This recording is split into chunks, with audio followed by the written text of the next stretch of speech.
The day we moved into that quiet little house, I thought we were starting over alone. But I didn't know the wind chimes next door were already telling a different story.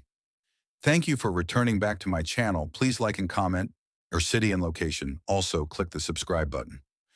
When we first moved into that little blue house at the end of the street, it didn't feel like a beginning. It felt like survival. The boxes were stacked higher than my confidence. My son tried to be brave, tracing cracks in the driveway with his sneaker while I pretended not to notice how heavy everything felt. A new town, a quiet street, no familiar faces, just silence, and the sound of wind chimes drifting from somewhere next door. That's how she entered our lives. Not with grand gestures, not with questions, just with steady hands and a gentle smile. She helped lift a broken bookshelf like it weighed nothing. She brought empanadas wrapped in warm foil and left them with a handwritten note that said, "Welcome home." She told stories on the porch while my son listened like she was reading from a book only he could see. She showed up on snowy mornings when the car wouldn't start. She stood in the cold with spare keys and warmer kindness.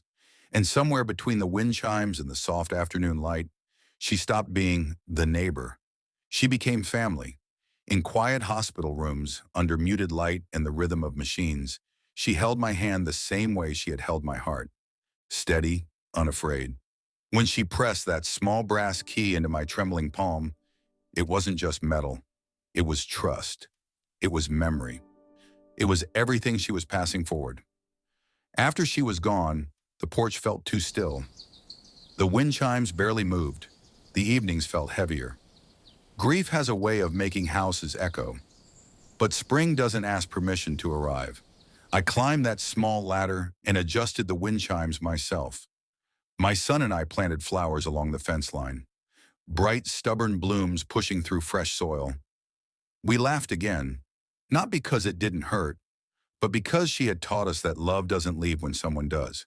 It stays in small rituals, in handwritten letters, in keepsake boxes, in the way you knock on a stranger's door holding a plate of warm empanadas and a hopeful smile. Now, when I stand at a neighbor's doorstep in the golden evening light, I understand something I didn't back then. Kindness is not small. It is the quiet force that carries people through winters. It is the hand that steadies you when you're shaking. It is the story told on porch steps that becomes the foundation of a life. She was just a woman next door, but because of her, this house became a home. Because of her, my son learned what goodness looks like. Because of her, I learned that even in the loneliest beginnings, someone might be listening to the wind chimes, waiting to welcome you.